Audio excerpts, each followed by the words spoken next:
Hi guys, welcome to another episode of the Cosmic Clinic right here at Cosmic Ears HQ in Manchester. And every episode we bring you guests from around the world. Today, flown in, fresh from London, we welcome Gabby King. Who are you, Gabby? Hello everyone. Nice to be here. And nice to meet you. Thank nice you to for meet you having on me. one of the hottest days of the year here in the UK. The hottest day ever, no? Apparently. I think it's going, well it is already pretty damn warm, so but we're nice and cool here in the AC. But more just don't complain, it's really nice, isn't it? It's nice like being on holiday, Gabby. It is like being on holiday, yeah. Yeah, Fresh from Barbados. Fresh in Barbados. Yeah, that would be nice. That would be a little bit different in Cheadle Hume, isn't it? But we're missing just cover the view maybe. Yeah. We can dream. We can dream. But thank you so much for being here today. No worries. You're coming to have a bit of a refit. We'll talk about that in a bit. Yes. Tell our viewers a little bit about yourself, where it all started for you, how you got into music, all the nice stuff like that. So started playing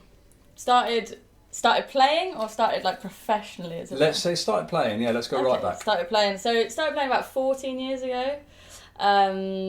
Actually started playing guitar initially when I was probably about 8 or something, but wasn't quite as good at it, and always sort of had a fascination with drums. A lot of my parents' musical influences and that when I was growing up, and that really made me sort of steer more towards drums. I used to go to church and be fascinated watching the drummers and stuff.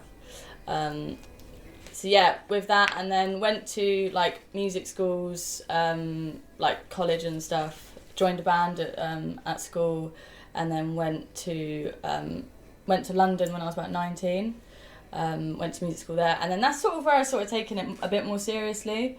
Initially, I mean, I had to take it seriously to want to go to London, but I just started thinking, okay, I actually could make something out of this there.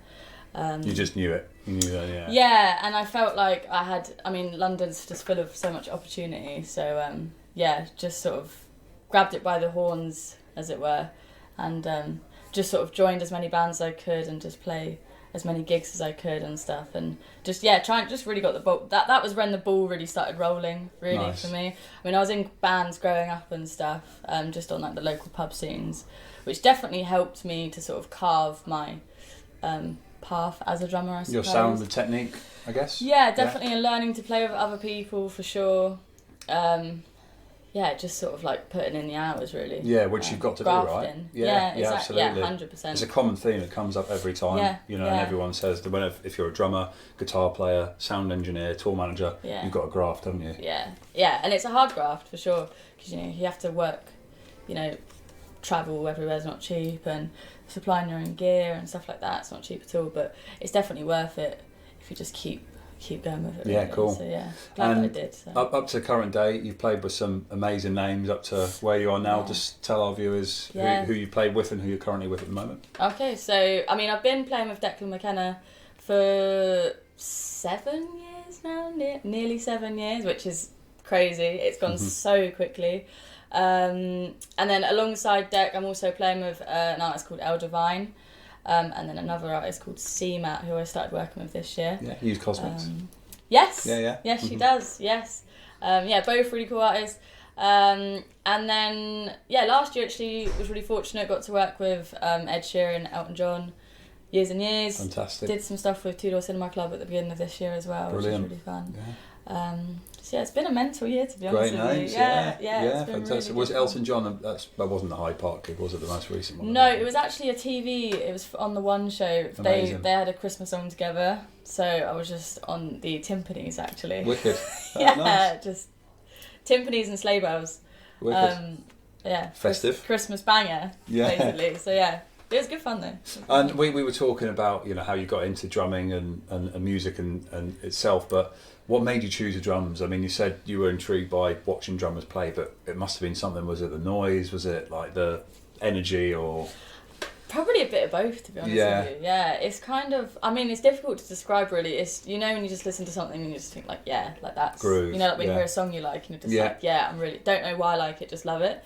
I was always just fascinated. I guess all the movement and stuff and the noise, like drums just sound sick. Yeah. Like, they just sound really cool, and like all the different bits of gear, and I guess it probably just grew from there. And there's there was a particular DVD that VCR back then of Fleetwood Mac that my dad used to put on the TV, and there was a song called Tusk where Mick Fleetwood does this mental drum solo, and during the solo all this like marching band walk out with obviously all their like hanging snares and things, and I was literally obsessed with it when I was like 3, 4, 5ish. I didn't actually start playing until I was 14, but I was at that age I was just obsessed with it. It's quite late, isn't it, in comparison when you think professional musicians a lot of play from an early age. Yeah, that's it. I mean, it's definitely, most people have been playing for like 20 years by the time they're my age, but I'm not at that point yet. Well, that's great for people watching that might be in their teens or even early 20s. It's never too late, is it? No, not at all. I mean, when I moved to London, I'd only been playing for 5 years, so it was still all quite new in a way. Like a lot of the things I was learning were things that I'd never really looked at before and stuff. So cool.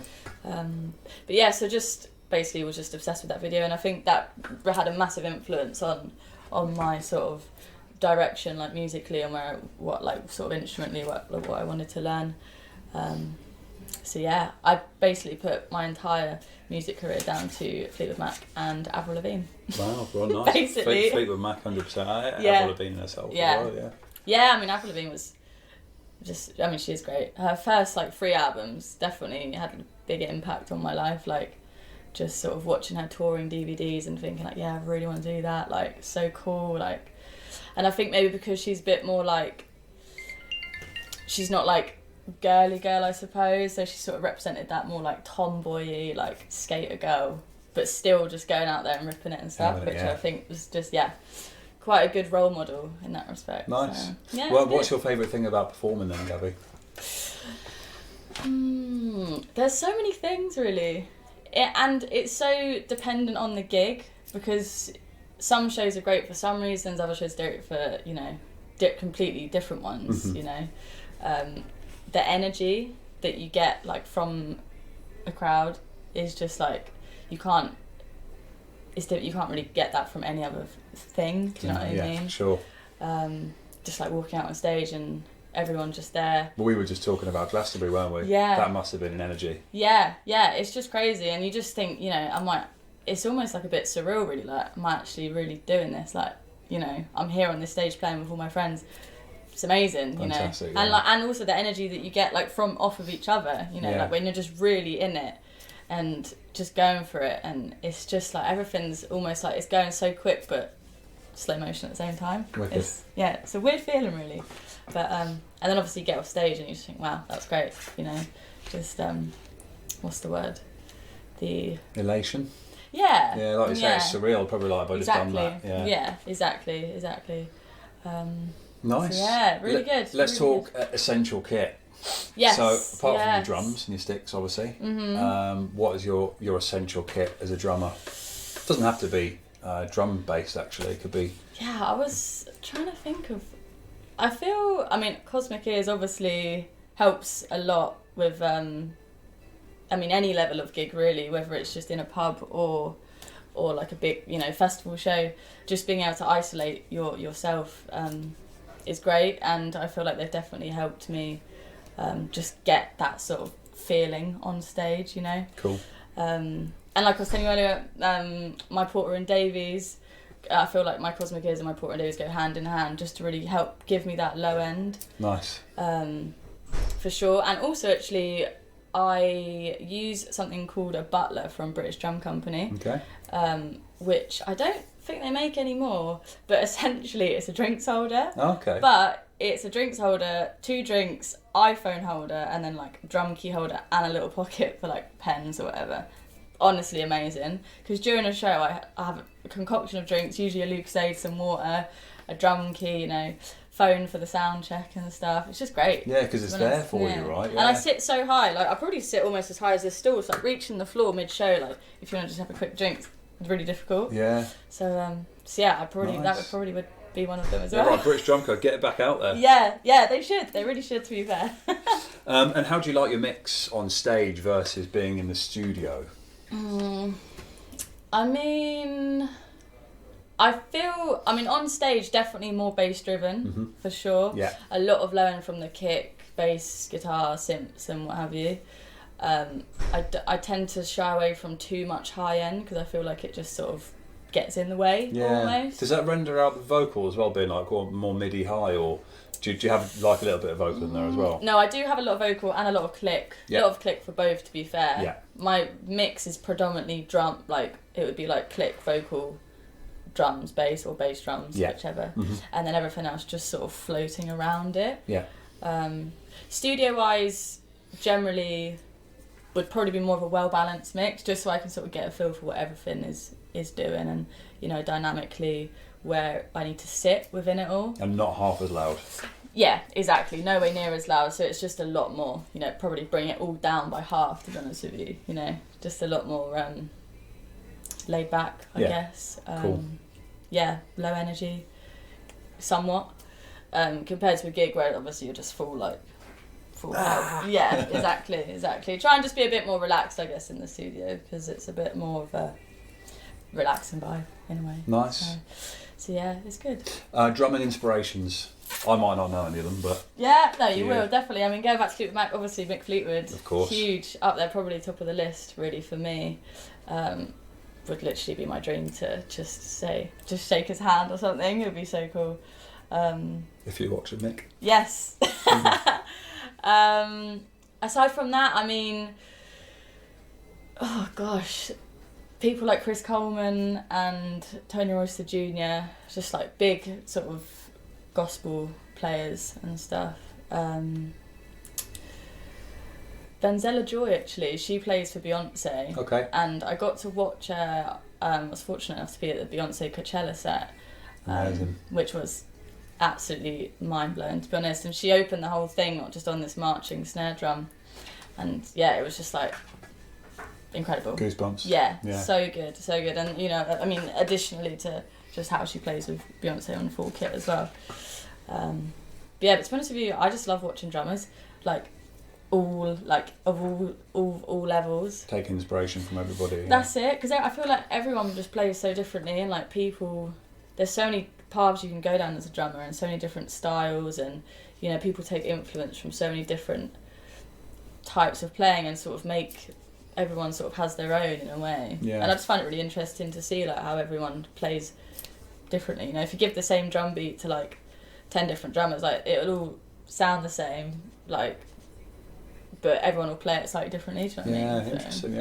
Yeah. I suppose it's like everyone has their own signature, don't they? Yeah, you exactly. know? They can play the same notes in the same song, but it might sound so different person to person. Yeah, exactly. So I think that's really cool. Just sort yeah, of it's very, very cool. Yeah. How it varies person to person, you know. Nice. So, yeah, it's nice. good. All right, I'm going to lay it up. Okay.